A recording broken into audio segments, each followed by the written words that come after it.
Hi, how's everyone doing tonight? I'm just doing a live stream going through my Aurora photos from last night. I hate doing editing, so I do these live streams to make it a little bit more interesting and fun. So feel free to jump in the chat, say hi, and ask me questions or anything like that about the process of what I'm doing. So I'll be using Capture One for this, which is a program very similar to Lightroom. So if you're a photographer familiar to using Lightroom, a lot of the things I'll be doing, you'll be able to do in that program as well. Capture One just happens to be the editing program that I use. So, and we got Christopher in the chat. Hi, lovely to see you, of course. And anyone else, welcome to say hi. I'm streaming here on Facebook, YouTube, and on X. Of course, my favorite place to be all day, every day is X. So anyway, we're going to get into it. I have a couple things about what the Aurora was like where I was. I'm sure you've seen plenty of photos on your feeds of the amazing spectacle. Well, I was in a very small little portion of the entire state of the entire country that had clouds. So I had a little bit of viewing through the clouds early in the evening, just after sunset. So I got some cool images there. And then the clouds really got pretty thick and it was really difficult to see. And yeah, okay, here we go. So this is an AMA. That is in the title, I think. Yes. So yes, you feel free to ask me anything and you never know what will happen. I may answer the question. I may not. I may divert. You may embarrass me. I may laugh. I may throw my computer out the window. Who knows? So have fun. Yeah, anything. I mean, that's what it means, right? Anything. I don't know what's confusing about that. It doesn't. There's no asterisks with the AMA. So. All right, I'm going to just go ahead and share my screen here with everyone, and I'm going to go up in the corner. I get to be a circle instead of a square. I'm pretty excited about that. And I have here my catalog on Capture One. So currently I'm building catalogs by year.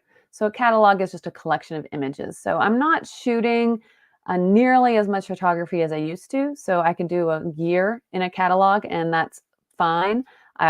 Before, when I was shooting a lot of weddings and things, I might do 1 or 2 months per catalog just because of the sheer volume of images. And I'm pretty sure Lightroom works the same way where you have catalogs, right? So in my catalog, I have a project for my Aurora photos, and I have some from May, right? And a lot of people are posting their May pictures. And then there was an event in August that I missed. I don't know. I think I was sleeping probably because I really like to do that. So I missed that one. And then this one here that happened last night. So interesting. I noticed that my Aurora photos from May were 5/10/24, and the ones from October were 10/10/24. Ooh, something cosmic happening there. Pretty interesting to me. I don't know. Those dates, uh, kind of cool. So just something I just noticed going through the images. So I imported them already. So ready to go to start editing. And my first step that I do is go through a quick through, like yes or no, basically. And to do that, I usually just give them a star rating, meaning 5 stars or 4 stars, I'll consider editing. And then 0 stars means no. So I'm pretty strict with that. Sometimes I'll give something a 3 or a 2 if I'm like on the fence about it. But most of the time I'll just give it a 4 or 5 if it's something that's interesting to me. And then if I go through that first pass, then I sort and just look at those 4 and 5 star images, and then I might even cull it down further because I don't see a point of having 100 images. I certainly didn't take 100 images last night. So we'll just see where it goes. Okay. And anyone who's just popping in now, please feel free to jump in the chat, say hi. This is like a hangout sesh. I don't want to be pretty bored by things. So first shot here was a test shot because I realized I walked out there into the pitch darkness and didn't even think about my settings or anything. I was shooting with my Nikon D810, and my settings are right there on the screen. You can see what I was using. I had a 20mm lens. That was a Sigma Art lens, a prime lens. I had f5.6 at 30-second exposure, shutter speed, and ISO 100. I don't know why I was using ISO 100. I realized later in the evening, oh, I'm on ISO 100. So I don't know. I did okay, I think, but there is a lot of cloud movements. We have a question. How many lenses do I own? I own a few. I like to shoot prime lenses. So that means that I probably have maybe more lenses than I should, than maybe a lot of people do, maybe. I don't know. But to get the different focal lengths for your lenses, if you're shooting prime, that means you're going to have a lot more lenses. I have a 20mm lens. That's my wide angle art lens. And then I also have a 24 to 30, 24 to 35mm lens as well. But that one isn't that good, so I don't use that much. And then I also have a 50mm lens, prime lens, which is your field of view, basically. And then I have an 85mm lens, which compresses more. Great portrait lens. I love using that one for group portraits and things to really get that compression. And then I also have a 135mm lens, which is more of a longer focal length. It's certainly not super long because I was doing a lot of weddings and portraits. So I wanted some reach, but I didn't want to I wanted to be able to use it again for that kind of compression for portraits, and being able to stand a little bit further away from my subject. So it depends on where you're shooting, and any other lenses that I need that don't fit into that little box of lenses that I have, then I will rent something. So, but I think my kit is pretty small, to be honest. And compared to a lot of photographers, I run pretty light. I do have other little manual focus lenses that I have kicking around that are fairly inexpensive, but that kit is definitely my my go-to lenses that are very good quality. So this, I was using my 20 millimeter, which, you know, you don't need to use prime lenses. That's just how I like to photograph. You can easily get zoom lenses that will cover wide angle all the way through to like a 24-70 is a very popular lens. I just don't like it. It's me. I like to have like there's reasons for that. For the lower f-stop is particularly why, because I like a shallow depth of field for most of my work. Okay, so let's go through the lenses. If you ask me questions, I will just talk. All right, so this one was a test, and this could be interesting because we do have the green showing here. It's obviously underexposed. So here, oh boy, that kind of my computer. Here we go. So this is, I was facing one direction and I turned around and looked up behind me and saw this. And this isn't that far off from what I was seeing. There is motion blur from the clouds moving. But you can see the rainbow of colors. I mean, it's just insane. The clouds are blocking so much of this. I mean, that's just incredible. So what's the difference here? Here, 30-second exposure at 5.6. And then this one is I lowered my f-stop to 2.8 and was able to get a 6-second exposure. So you can see the motion blur from the clouds is a lot less dramatic. So that's just a different effect. I kind of like this one better out of those three. And anyone's welcome to say they like a different one better. This one, now I'm using auto white balance, right, for these.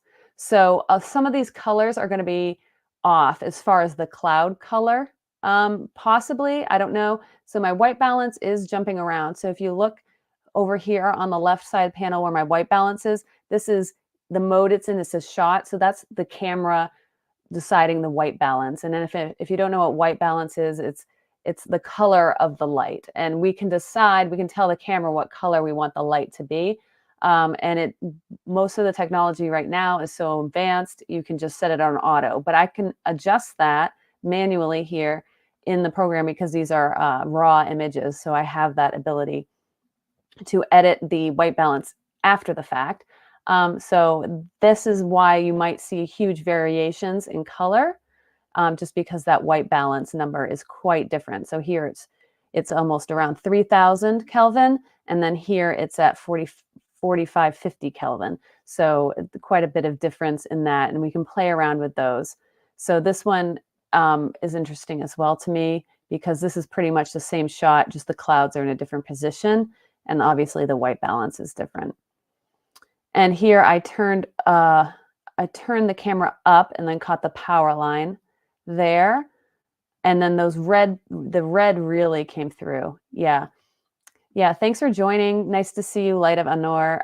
Yeah, the colors were it's unreal. A lot of this you could see with the naked eye where I was. With the camera, it always accentuates it. You're always going to see more colors than you can with the spectrum of your eye, especially with auroras and northern lights. So it can be a little bit intense on film or in camera when we see it in pictures versus what we see with our eyes. But it definitely, the sky, I will say, was pink. It wasn't like this deep red color like the camera translates it to. It was more of a very bright pink. It was very interesting. And that we got a couple missed shots there. And here, I went back to the house and I told my mom to come outside. And I'm sorry these are so dark. I will edit these. I'm just kind of going through and looking at these first. And the sky, this was a very pink color. And you can see, if you see very closely, you can see the green here. Now, this is looking due north, okay? Typically, if you're looking for the northern lights, you want to look north. Well, they were completely over the area I was at where I am taking these photos. So I could point my camera in any direction and see them, but particularly north was getting the green on the horizon there. So here's a little bit brighter. and you can see some of the stars coming through as well. So that's kind of cool. And then there's also some of the white. So the clouds here are illuminated red. That's not the actual northern lights that we're seeing. We're seeing the pillars of the northern lights illuminating the clouds.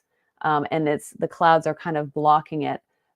Probably right in behind here, you can faintly see some of the whatever they call them there. And that would be where this color is coming from. And they were so bright. But we can see the stars peeking through. So that is kind of cool. So I might check on that one. Oh, here we go. Now we can see the pillars and everything. Yeah, so that one's kind of cool. And once I edit these, yeah, see this was when it was the most intense here. And if you look at other people's photos, you will see these movements of I don't know what they call it. It will be just that, and not this like red blobs that you see in mine, because again, these are the clouds obscuring it. These are super cool. These will be fun to look at. Yeah, here we go. So I got a little bit of a break in the clouds. It's still clouds, right? But you can start to see through and see the colors that are actually in the sky there a little bit. And here, this is the upper field by my garden, and this is looking east. And the clouds on the horizon are catching the green color.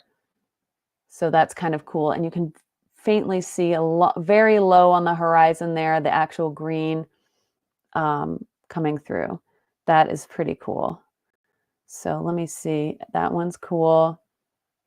And then it just got so cloudy, and then I was just at this point I couldn't see anything with the naked eye, and there was definitely a glow, like I could see a little bit getting around. I did have a flashlight, but they did illuminate enough so I could kind of navigate around and see things. So, but it wasn't lighting up the sky really. So that's when I was like, oh, I'll do some spooky images of the property here with this red sky that's being caught in the clouds. So this I couldn't actually see, but I knew that there would be something there interesting that the camera could catch. So this came out pretty cool. I really like this. That one's good. It looks like an eye almost. Okay, that's cool. And then I went down back to the house, and this was looking pretty spooky and cool. So you can see that some of this is being lit up by the northern lights, but this is all just clouds coming in. And the road right there behind the line of trees and the spooky house. And here, this light in the foreground, that was just me with my flashlight painting that in to see how that would look. I don't really like that, so I didn't do that in the rest. So that's probably just my personal taste there. So that one's kind of cool. But there was one here that I'm thinking of at the end of this series. Yeah, I think it was,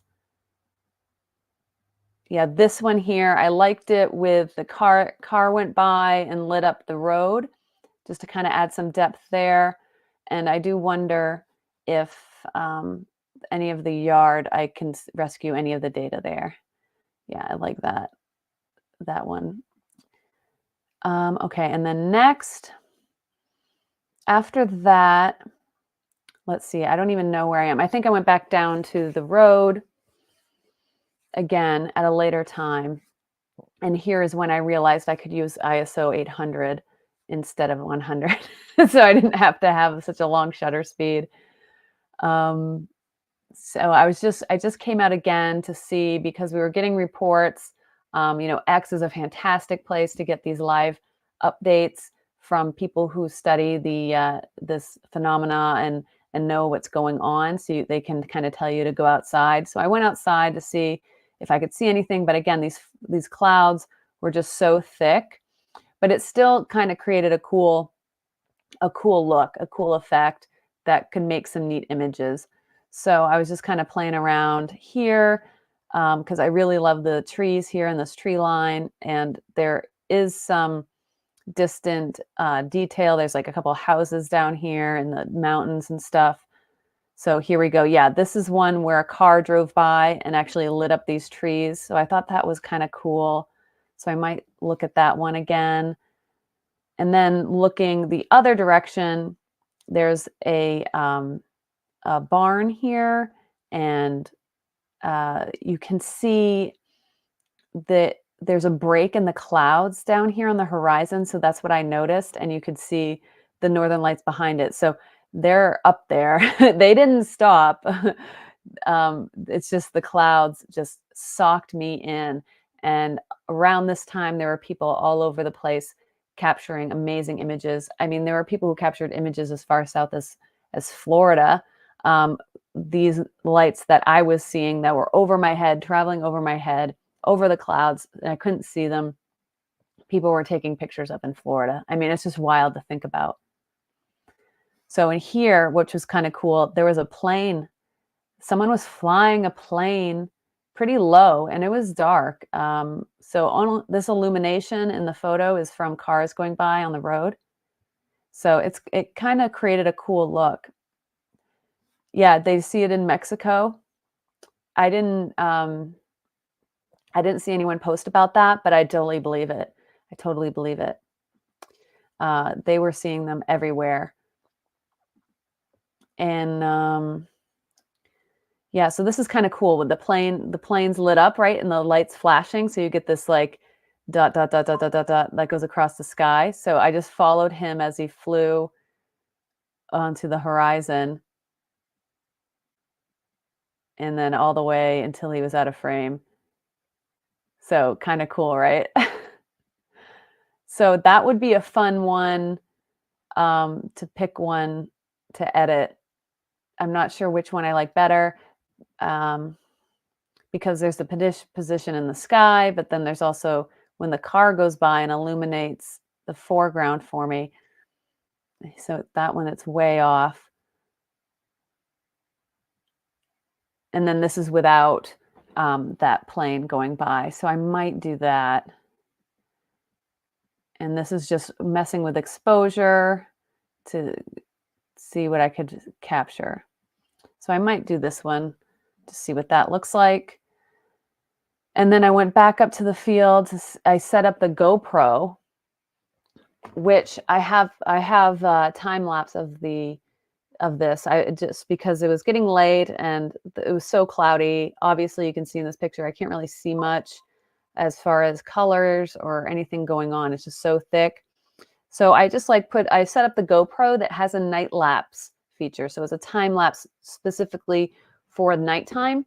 And that came out pretty cool. It's kind of cool. I watched it. I'm definitely going to post it. So be on the lookout for that. It's really cool because the clouds were moving pretty fast and it captured that. And then it also captured some parts after I went to bed where it did get bright enough again to illuminate the clouds. So the clouds are changing colors throughout the night lapse. So it's a really different kind of perspective on the northern lights and stuff. And here you can see that the red color and the green hues kind of come through. But it's definitely not like the pictures we were looking at the very beginning here. It really isn't the same. It's a cool look, but it's not that dramatic look that we all like think of when we see the northern lights. So that was my last image. I said, nope, I'm done going inside. Nothing's happening here. I pointed the camera north. That's what it looked like. So I'm all set, went in. All right, so I think I starred maybe like 5 or 6 images. So what I'm gonna do is go in here, well, what do? We go, ooh, they changed things. I updated. Oh dear, I broke my own rules of updating. I don't know what I'm supposed how do I do this now? Maybe I can right click. No. Okay, maybe this is it. Yes, here we go. Smart album. I've used this program for years. I've used this program for years, so many times, and I still don't know. Um, I'm using I'm using, thanks for tuning in, Shams. I'm using Capture One to edit. So it's a program very similar to Lightroom. So if you're familiar with Lightroom, a lot of the things I'm going to be doing here, you can also do probably in Lightroom. Okay, so it's just the program I use. There's it's very good at volume photography. So I used to do a lot of weddings and things, so that's why I use it. It just is a great program for that. It's also very good for if you are in the studio to shoot tethered, meaning you have your camera plugged into your laptop and you can edit as you're shooting. So, yeah. And then it also does have some new AI tools in it as well, which I can demo a little bit. I haven't played around with it at all, actually, but it's very interesting. They're not as dramatic AI tools when we think about AI tools. It's very subtle. Like when you think about when you are at a professional level for things and you just want to have those finishing touches that just polish it off and make things like how you envision. This program is very good at that for those subtle differences and adding in those things that some of these AI tools are a little bit too aggressive for my taste when it comes to like photography and augmenting my images. So I'm very excited to see what they add into Capture One for this stuff, just to get that little bit of subtlety and also just speed up the workflow, which is always like I want to use AI to speed up my workflow. That's like goal number one, right? And let's see, Sham says, I'm into animation and graphic stuff. I'm using Luminar Neo software. It's paid, but worth it. Yeah, like um, the there's so many of these programs, right? And they're all amazing right now. And I say this about cameras too. Like all the cameras are amazing. I mean, the camera I'm using is 10 years old at least. And it was amazing then. It's still amazing. So, with all this technology, you just find what you're comfortable with, try out stuff, use the free trials, and find out what you like, what works for you, what works for your style. Maybe it helps you define your style if you're still exploring that and use that. And there's no reason to switch around if you find something that you like to use. So I like to use Capture One, just fits for me well. I tried to use Lightroom, it didn't fit for me. So I went with this. And then there's all these other new programs. I mean, I made this decision in 2016, to use this as my editing program. I could learn a new one, but it's doing what I need. So if you're in that point where you're trying to decide what software to use, try the different ones and find the one that fits for what you're doing and just use it. And then ever use GigaPixel AI for photo enhancement, converting resolution to 4K okay. Yeah, this is a problem I have with upscaling stuff. It can get a little bit too creative for my taste.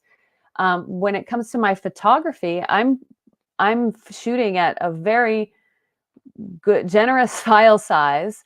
So there, I don't need to, upscale, especially for digital use.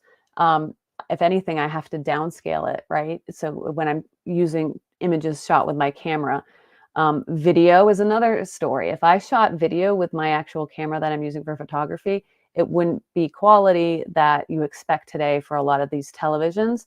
So I would maybe consider upscaling video or something. But even then, it's just like, how much detail do we need? But when we're talking about upscaling, if you are shooting with a phone, maybe, or with some point and shoot cameras, small, cheap cameras, that might be something you need to do. And then you need to play around with these tools. So I haven't done a lot with that. GigaPixel, I know, is very, very good quality. They do amazing stuff. and have some amazing gear as for photographers. It's just been, and doing some projects that'll just like blow your mind. So if they're doing it, I'm sure it's amazing. And they're probably talking about blowing stuff up so that you can zoom in and read a license plate kind of stuff, which would be like, I don't know, it's cool, right? But is it practical for me? No, but for other applications, it might be. So yeah, great question. There's so much stuff you can nerd out about when you start diving into photography. um, Anyway, so you guys keep chatting and let me know if there's any questions that come up. So I'm creating a smart album. So I already went through in my images and called or starred the ones that I'm thinking about editing. So now I create a smart album, which is just like I'm only picking the 4 and 5 stars from what I just went through. So I just label it pics, and then it's a rate search criteria is rating, and this I can define however I want. So if I have like thousands of images, I can go through and cull, I can label with stars, I can label with colors.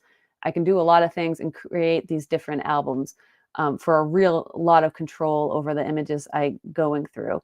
But this is fine for me now. And now when I click on pics, now we just see my 4 and 5 star images that I went and selected from last night. So there we go. And we can start editing. So I did 13, I picked 13 out of these, and we'll just see. I mean, these colors are so cool. Yeah, and this is the new AI tool in Capture One here, the smart adjustments. I'm just going to close it and open it so you can see it. And it does speed up the process. And what it's doing, instead of what we're used to with style presets, it's actually looking at the image and using, I guess, AI to figure out how to apply that style consistency to another image that's completely different. Because typically when you just copy a preset, maybe the shadow, you lose shadow data, maybe you lose highlight data, maybe the colors, skin tone doesn't work right, or the white balance is off or something. So it's doing all that for you. And I saw some demos of this. This just got released very recently, and it looks super promising. And like I said, it's a very subtle tweak that, you know, the discerning eye will notice. Will everyone notice or need to use this? Probably not. But if you're looking for a consistency across a series of images, so you edit one, you get the look that you want, and then you can apply it to the rest. So we can give it a try and see how it does on this. And I can put any image in there. It doesn't even have to be something that I'm working on. I could find a reference image online and put it in here and use that as a style reference.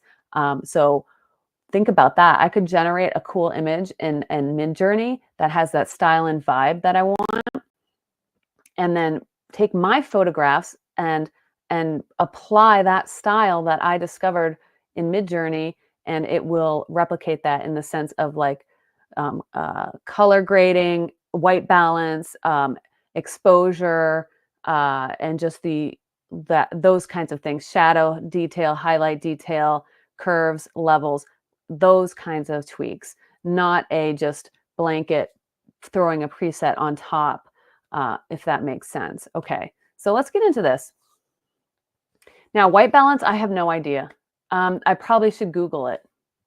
If anyone knows what the recommended white balance for Aurora photography, please feel free to drop it.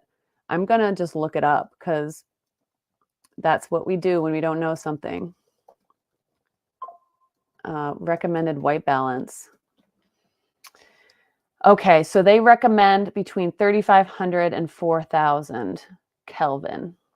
Okay, so you can see this is at about 3,000. So let's do 3,500.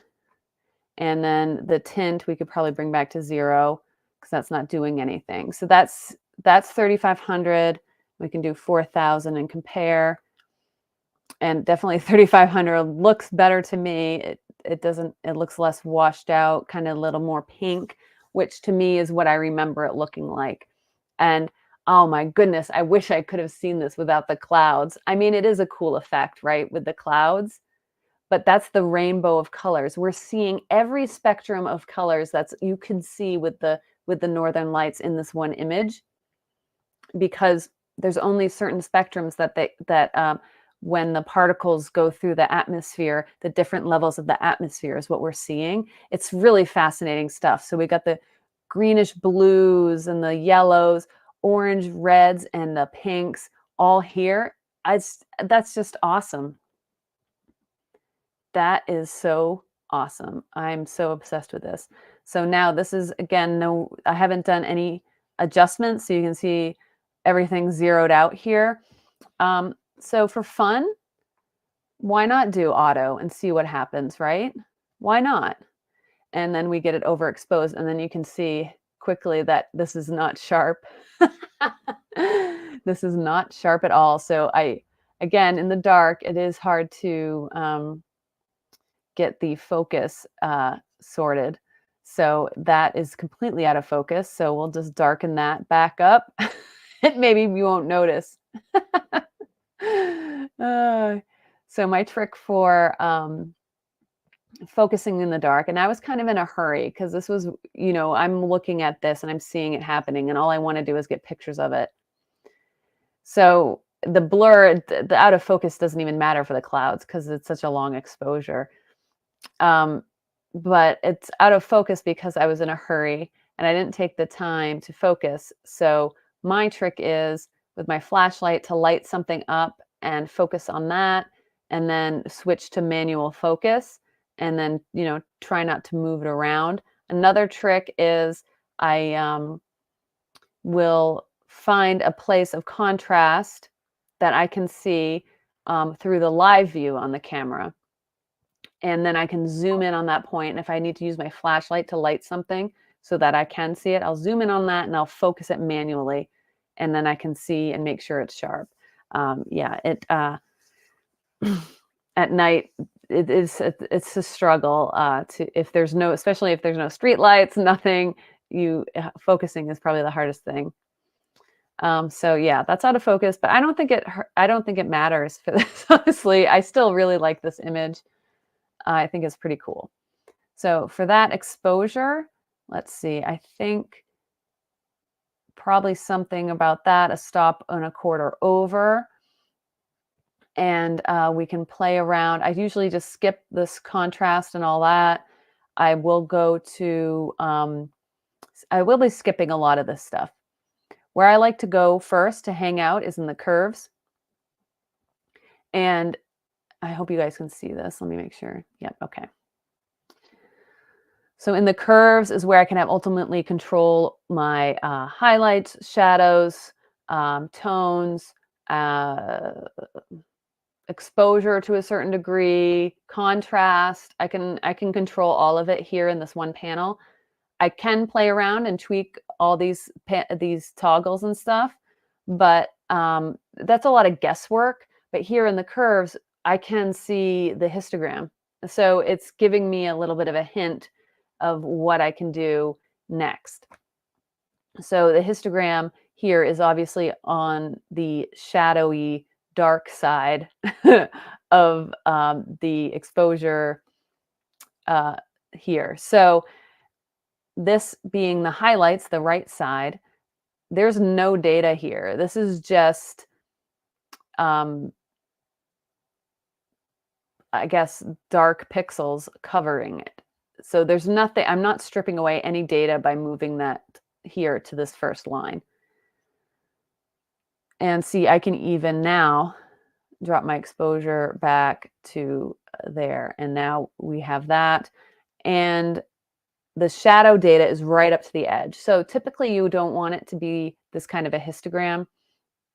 I was, again, in a hurry, and it's night, and you kind of just do what you do.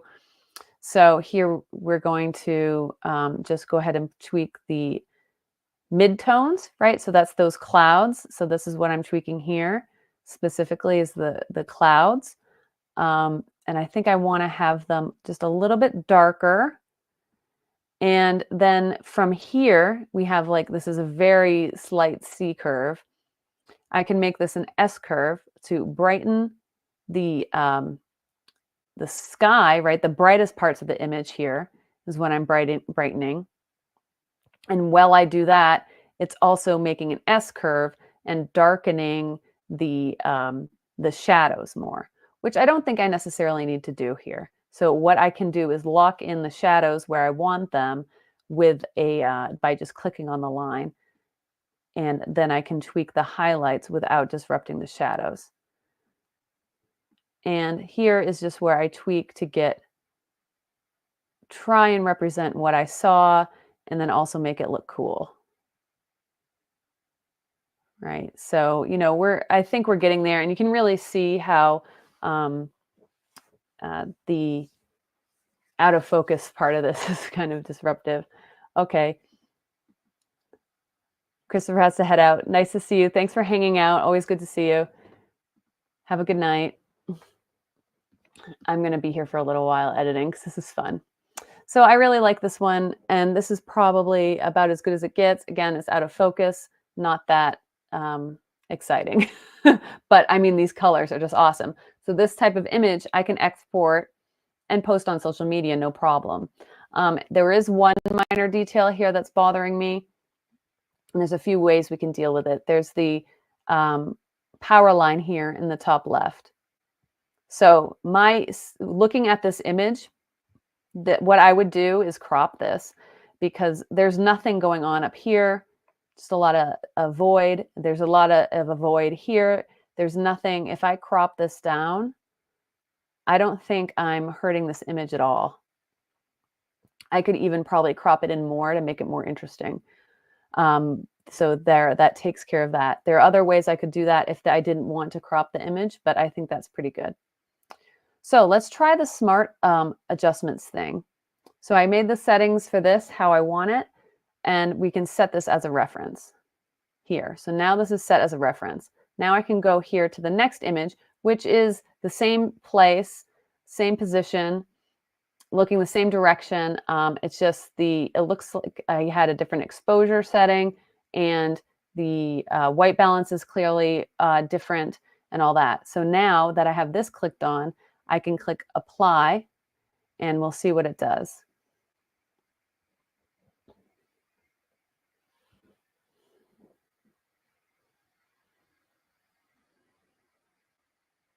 And that took a minute, but there we go. So it did a pretty good job.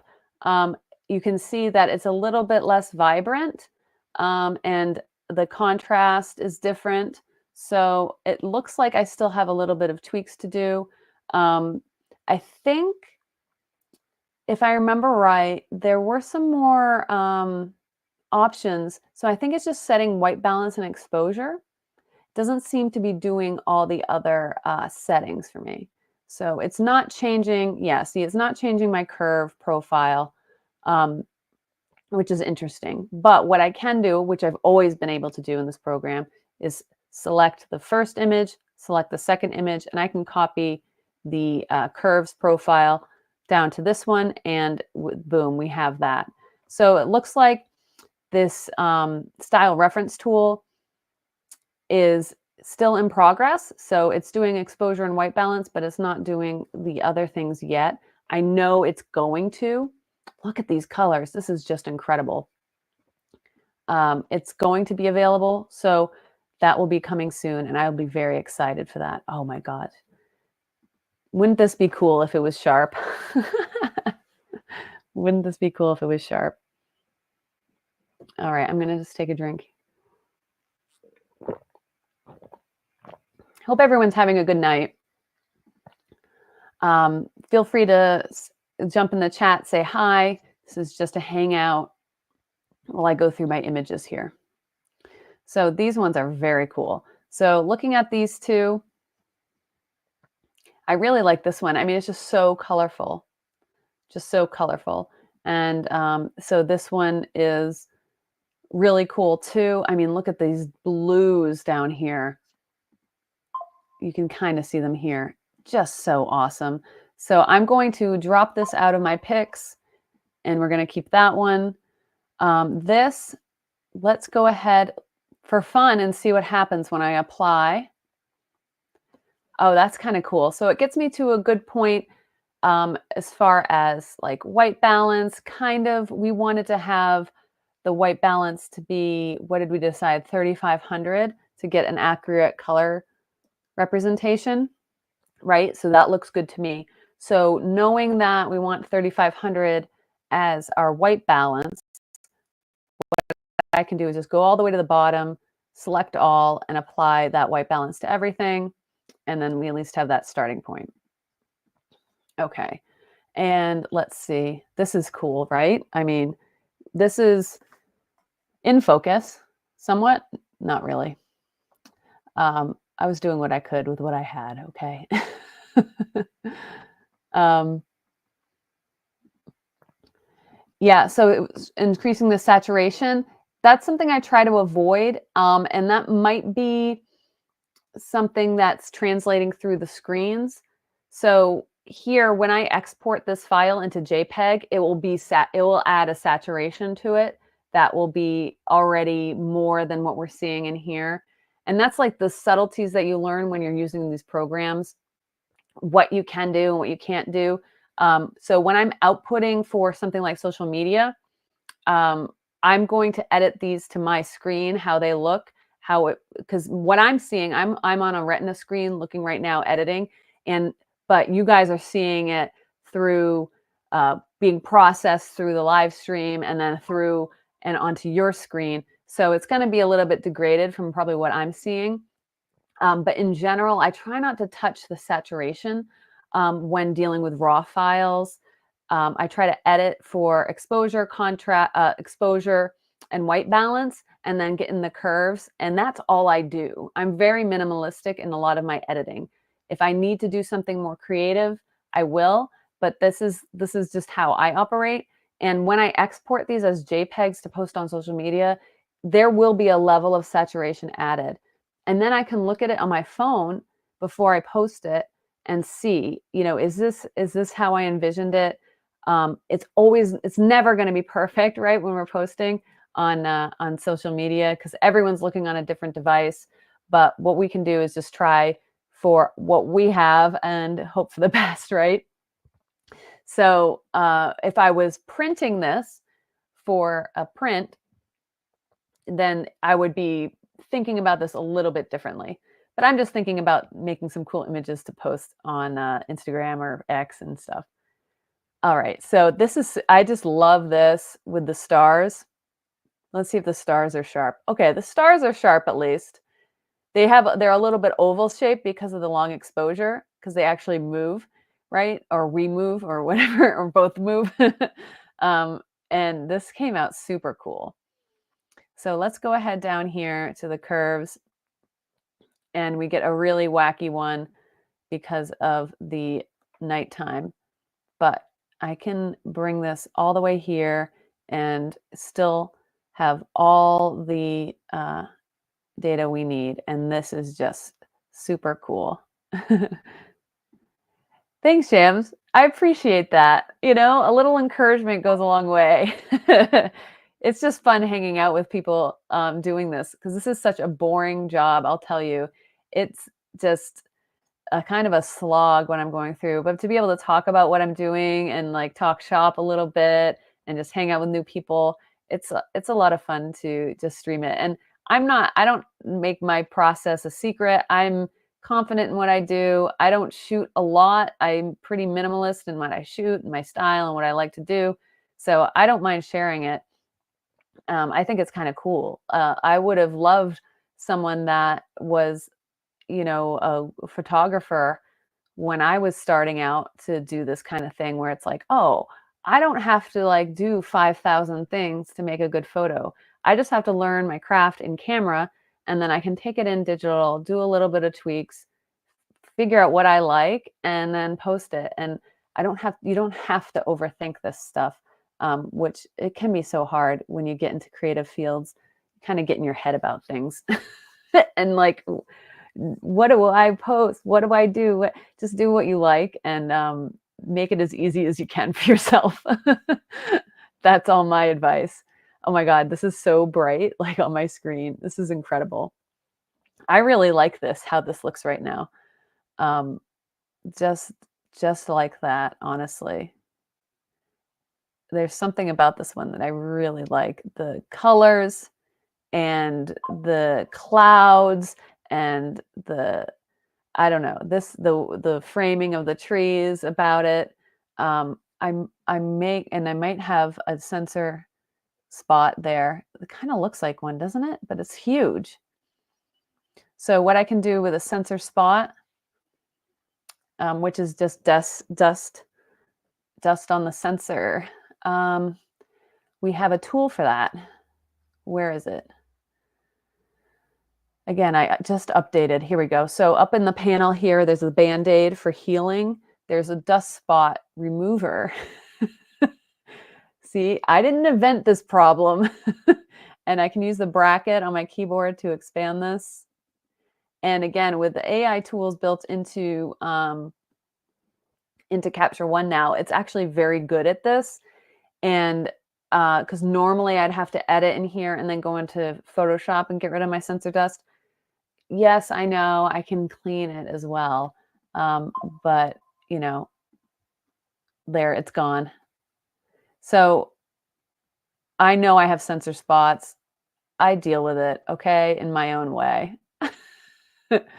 This is just super cool. So I really like this image. That is awesome. These colors. Okay. So next, this series, I believe, are all around the same place and time. So I'm going to just go ahead and copy the exposure settings to all of these. So all I have to do is go to here, exposure, and copy that to all of those. And I could even go in here and copy the curves to get a good start. So that's just translating this curves profile and putting it on each of these images. And it's not, I mean, this is pretty great, right? Oh my goodness. So there's the northern lights, the stars in the northern sky of where I am above New Hampshire here, and then the clouds moving through the scene due to the long exposure. Just very cool. Now when we're photographing in the dark and we're pointing the camera at the sky, it's a little bit difficult to frame the image. So this isn't the perfect framing. I might do some cropping here to get the kind of framing that I would like precisely, something like that. And you may think, what are you talking about? What the heck did you even do? So it's just, these are the minor details that you see once you kind of hone your eye into the style of photography you like. You just notice these little details and small subtle things that just take the photo from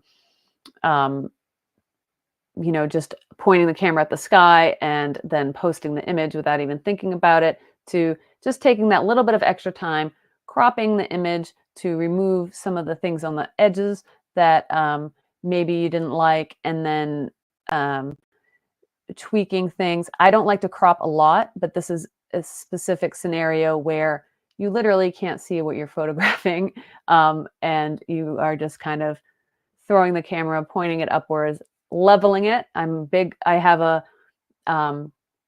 level in my camera that will tell me if I'm level or not, so I don't have to straighten these. So that I recommend for everyone. Otherwise, I'd have to be straightening these in here, which can be pretty annoying and tedious task. So I love this image too. And then I did try a vertical. This I'm not so much sold on, just because of the distortion in the clouds. I mean, it's not terrible, but I don't like it as much. I do love the colors though. So I'm going to remove that one. And then this is more interesting to me. This one's more interesting to me. I'm going to crop it though a little bit. That is cool. I don't know what this light is, what's lighting up this cloud here. There is nothing over there. So the moon, maybe? I am curious what that is. I mean, it might be the moon. I don't remember seeing the moon. It was so cloudy where I was. So where it was in the night sky, I don't know. This is looking, I know this is looking north. So, oh, that's interesting. Super cool. I like this image. And I'm going to just tweak the curves now to get where I want it.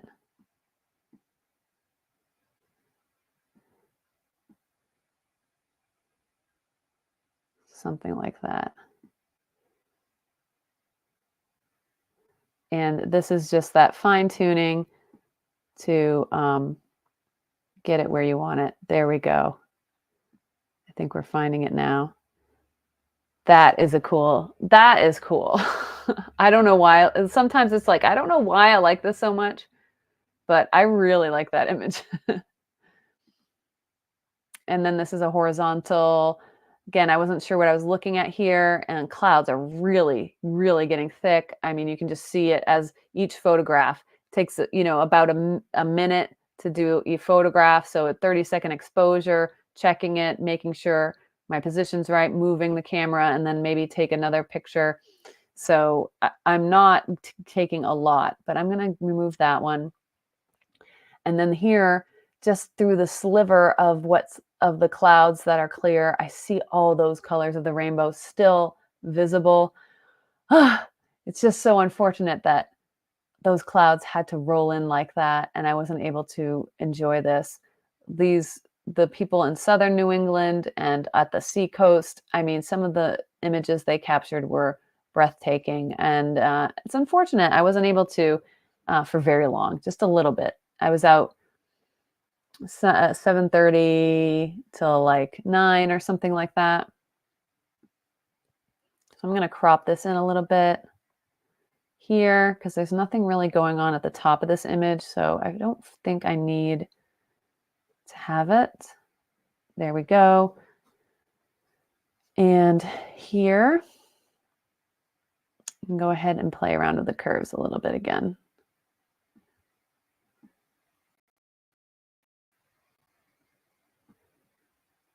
And lock in that shadow and then pop the highlights out maybe a little bit more. So those colors.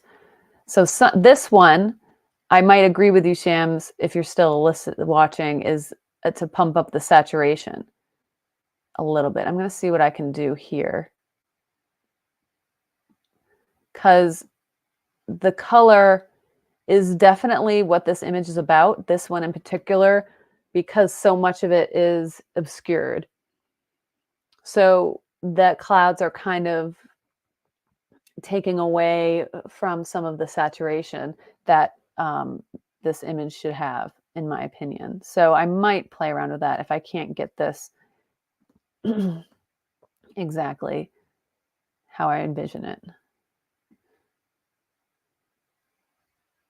So it's just a lot of just small little tweaks to get that there. And then this.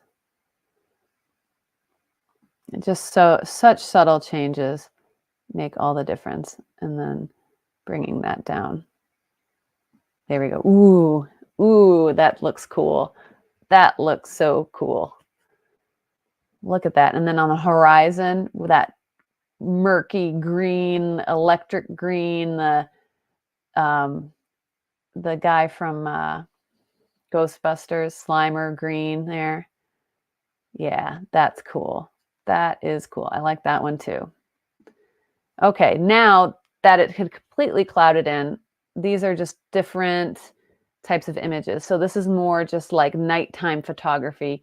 Yes, the clouds are illuminated still from above by the northern lights, but it's not the primary focus of these images. So it's just about capturing the mood.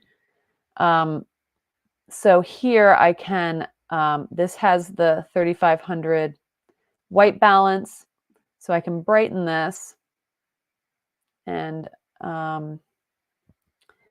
see where we can get. Stop and a half, maybe. Okay, and then we'll go down here to the curves and see what we can do with this. And a lot of the data is in the shadows here. But this one might take me a little bit more work to get to where I want to be. And I might have to play around with this another time, because I mean, this isn't precisely what I was looking to do here. So I might actually open up the levels, because sometimes the getting in the shadow data in the levels is a little bit easier. And there's really not much here. I was just trying to see what kind of detail I could get out of this foreground, and there really isn't much. So you can see when I move that over, there's nothing, there's no more detail showing. It's just gray, right? So that's what I was looking for there. Okay.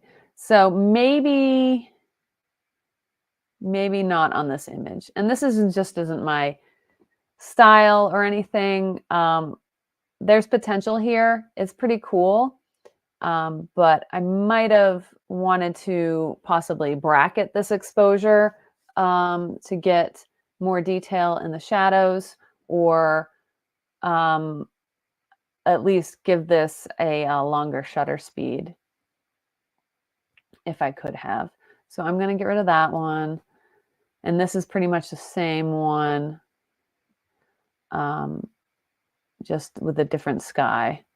So this is cool. I mean, it's so cool, but I'm just not going to do it.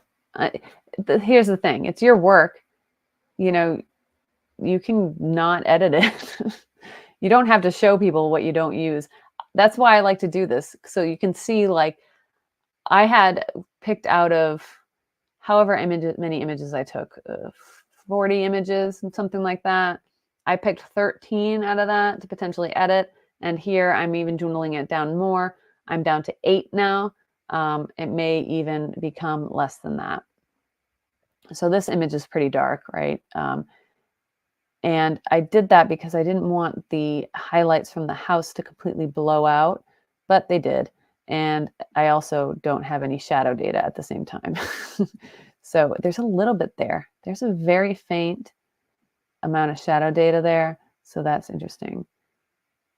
And this has the 3500 white balance. What happens if we go to 4000, which was the other recommended one? So I think I like that one better. And here we have, it kind of has a little bit of a misty look because the contrast is kind of low at the moment. So I can bring this in to bump up the contrast and still get some of the detail.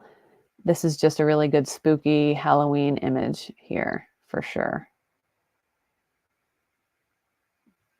So I don't know. I'm not really in the mood for this one, but it's cool. I'm going to just get rid of that because I'm into these last two here. So now this one is just clouds and no aurora. They were kind of like, yeah, they were kind of more this color for sure. And I'm just trying to remember what it looked like. And here I'm going to just brighten it this way and pull up some of the midtones and the shadows a little bit.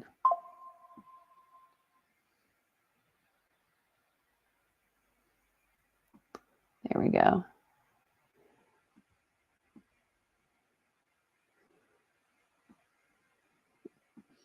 So this is obviously not an aurora photo. It's just the clouds kind of lit up by the auroras. But that one's still kind of cool. I probably wouldn't share this. Maybe I would. But I think I like this one because I just like this one.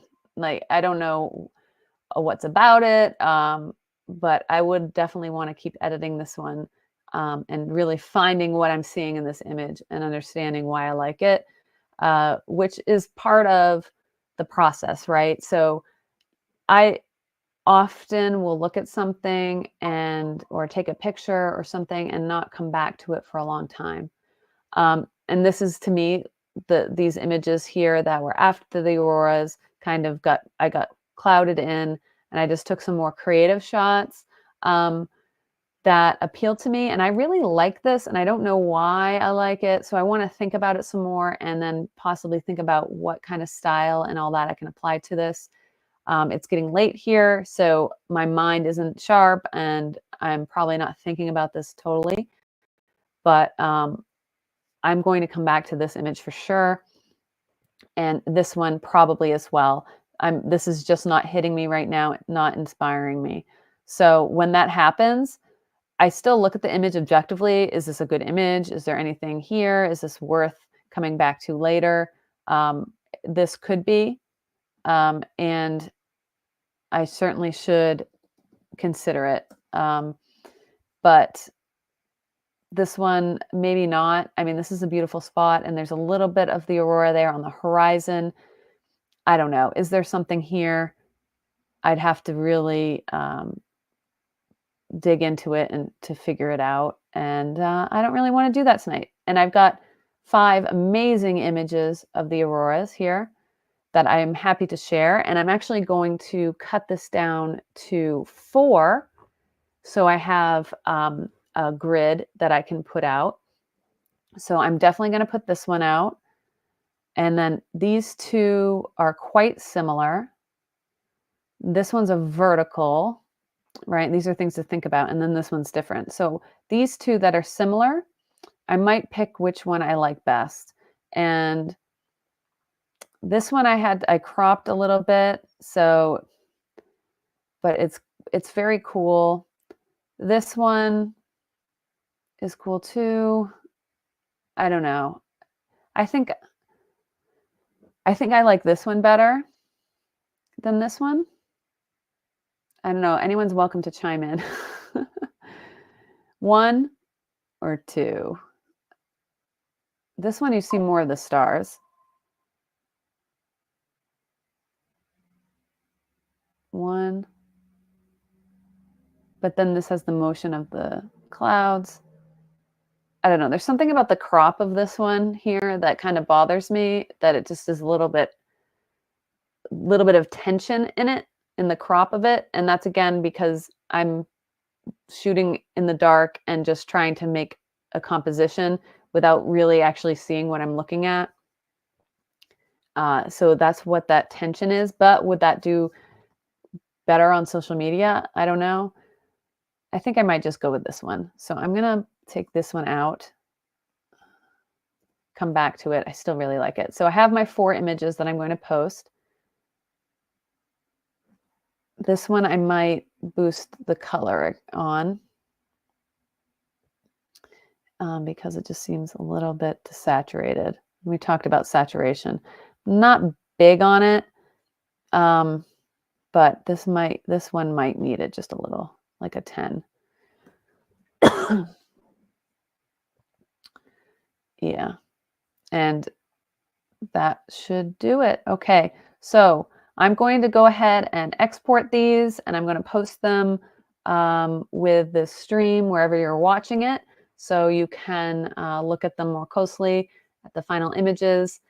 So this was a lot of fun. Thanks for hanging out with me tonight and talking photography while I did my editing, which is I like it from a creative point of view, but it can be really boring. And so I just really like just doing this live so that I can share what I do and hopefully get people interested in post-processing for images. And mostly what I try to do is get it in camera, so I don't have to do a lot of cropping. I don't have to do a lot of editing and manipulation. And that's always my goal, is to make this process the least amount of effort that I put into my images. So there's that. And I do have a little bit of a style that I like and what resonates with me. And so that's what I put out there. And these probably will look different than a lot of other people's. And I'm okay with that, because this is what I saw and how it went down. And these are the images that I liked out of everything I captured. So I'm very excited to share these. Thanks so much for hanging out with me, everybody. And I do these on occasion, just kind of randomly. And so I hope you'll turn on live notifications in my profile wherever you're watching this so that you get notified when I go live and do editing like this. But I will be sharing these photos so you can see the final results soon. And have a great night, everybody. Enjoy. And if you do like the auroras, this is a very rare event. It seems like we've had a lot of these this summer, but it's still a very rare event.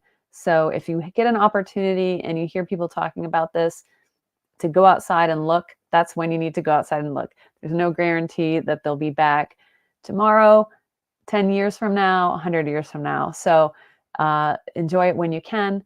So anyway, have a great night. Thanks for watching.